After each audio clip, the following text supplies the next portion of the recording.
हाय।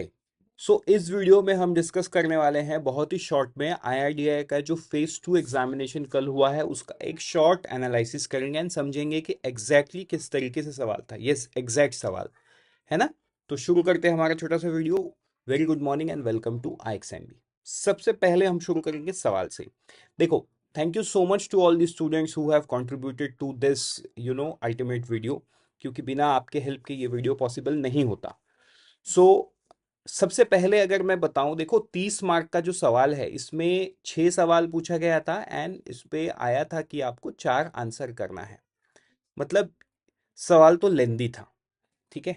तो अगर मैं ओवरऑल एग्जाम की बात करूं, ओवरऑल एग्जाम में जो है आपका इंश्योरेंस एंड मैनेजमेंट, इंश्योरेंस का थोड़ा सा वेटेज कम था, मैनेजमेंट का वेटेज ज्यादा था। और insurance and management overall the paper was bit lengthy. सवाल थोड़े से मतलब the way they have written is complex, लेकिन अगर आपके पास कंटेंट था from IRDI annual report, from IRDI committees, from IRDI recent actions मतलब करंट अफेयर, और फ्रॉम आईआरडीआई जो भी सर्कुलर्स हैं, है ना, छोटे छोटे वो सर्कुलर्स इशू करते हैं, ये सारा कंटेंट अगर आपके पास था तो then it might be an easy cake walk for you.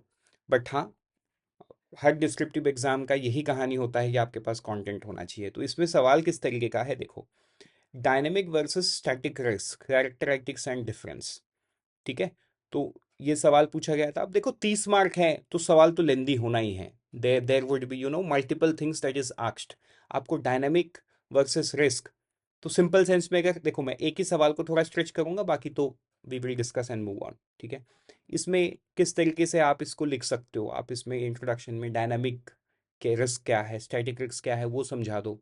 फिर उसके बाद एक टेबल बना दो, क्योंकि आपको हाथ से लिखना है तो ये एक बहुत बड़ा ऑप्शन मिल जाता है कि यू कैन यूज क्रिएटिविटी। आप टेबल बना दो, आप कैरेक्टरिस्टिक्स को एक ट्री के फॉर्म में दिखा दो कि okay this are the characteristics. आप डिफरेंस को एक टेबल के फॉर्म में दिखा दो, क्योंकि डिफरेंस टेबल के फॉर्म में सबसे बेस्ट आता है।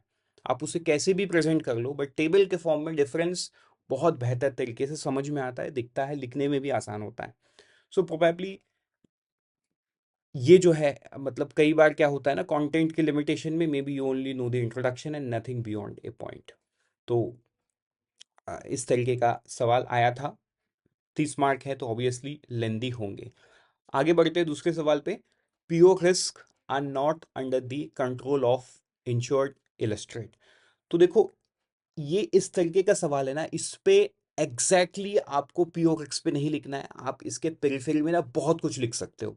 मतलब सिंपल बात है, ये एक ऐसा सवाल है जहां पे आपके पास ना पूरा ग्राउंड है। आप अपने क्रिएटिविटी को यूज करके, अपने नॉलेज को यूज करके you could write a very broad answer.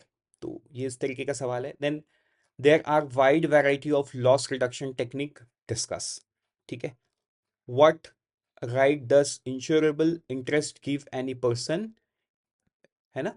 उसके बाद insurable interest is to be proved at different times in life insurance. तो ये लाइफ इंश्योरेंस लेके एक सवाल था, सवाल भी लेंदी था, ऑब्वियसली 30 मार्क है तो आपको इसमें बहुत सारा चीज लिखना भी पड़ा है।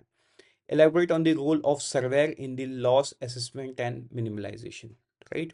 रोल ऑफ सर्वेयर उनके बारे में पूछा गया। तो देखो, मतलब ये एक ऐसा सवाल है, मैं बोलूंगा कि अगर आपने अपने अभी तक के लाइफ में अगर कोई इंश्योरेंस को क्लेम किया है, specially vehicle related, car, bike, then आप अपने एक्सपीरियंस से इस आंसर को ना लिख सकते हो। ठीक। तो ये एक ऐसा सवाल था। अब बढ़ेंगे आगे और देखेंगे कुछ सवाल।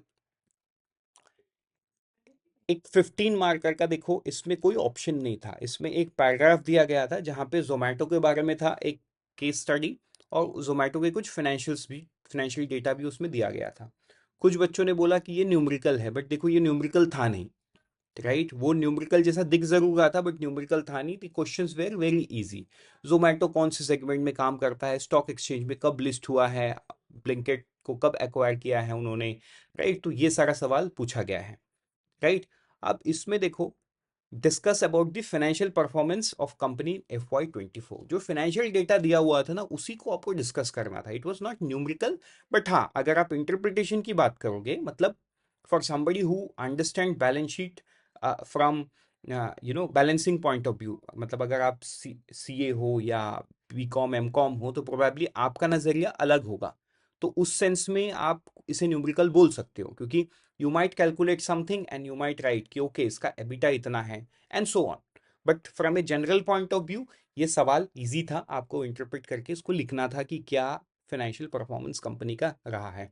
तो majority of the student said कि ये जो 3 सवाल है ना, ये it was an easy easy thing to do, क्योंकि मैक्सिमम चीजें बहुत ही क्लियर लैंग्वेज पे आरसीपी लिखा हुआ था। आपको उन्हीं चीज को अपने लैंग्वेज में थोड़ा सा मॉडिफाई करके लिखना था। Correct, but yes there were no direct answers, ये भी मैं क्लियर कर दूं, कोई डायरेक्ट आंसर नहीं था। ठीक, आगे बढ़ेंगे, देखेंगे और किस तरीके का। फिर देखते हैं आगे, यहाँ पे पूछा गया discuss briefly on both aspect. ये 20 मार्क का सवाल था। Organisational behaviour, various methods of training, या और पे क्या था, डिस्कस ब्रीफली ऑन बोथ। यहाँ पे आपको मोटिवेशनल थ्योरी और लीडरशिप थ्योरी के बारे में पूछा गया। जैसा मैंने शुरू में बताया था, जो मैनेजमेंट पोर्शन है उस पर थोड़ा सा स्ट्रेस ज्यादा किया गया। राइट, फिर उसके बाद ये एनी टू में आया था authority and delegation, staffing and organisation. फिर आया personal management versus human right, human resource management.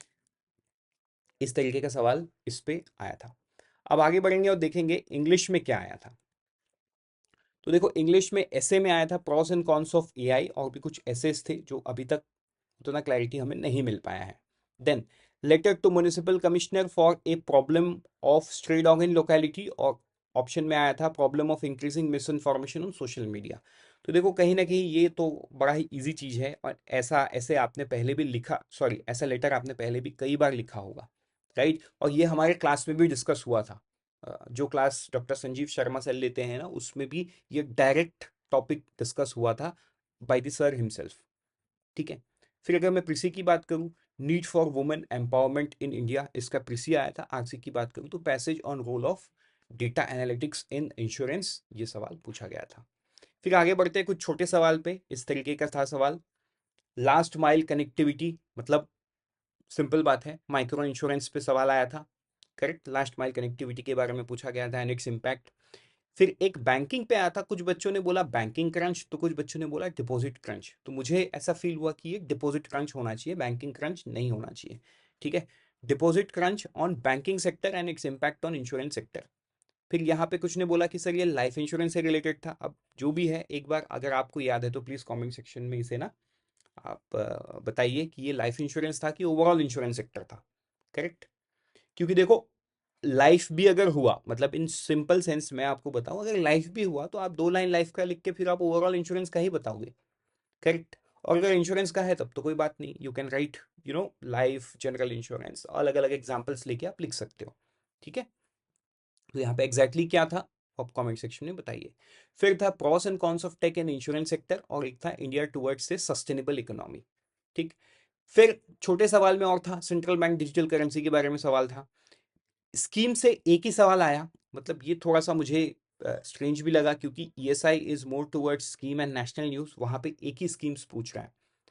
तो ठीक है, प्रधानमंत्री वय वंदना योजना के बारे में पूछा गया था। Sovereign green bond and its impact in the insurance sector, ऐसा कुछ सवाल बना था। Role of actuaries in insurance sector. Right, तो इस तरीके का कुछ ये सारे 7.5 मार्क्स के छोटे छोटे सवाल थे।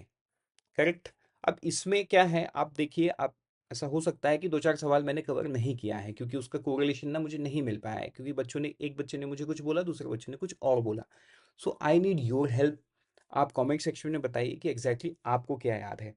एक सवाल जो मुझे बाद में मिल पाया वो है जियोपॉलिटिक्स से रिलेटेड कुछ सवाल आया था। करेक्ट, अब वो एग्जैक्टली क्या था, स्टूडेंट्स को ना जियोपॉलिटिक्स वर्ड ही याद आ रहा है।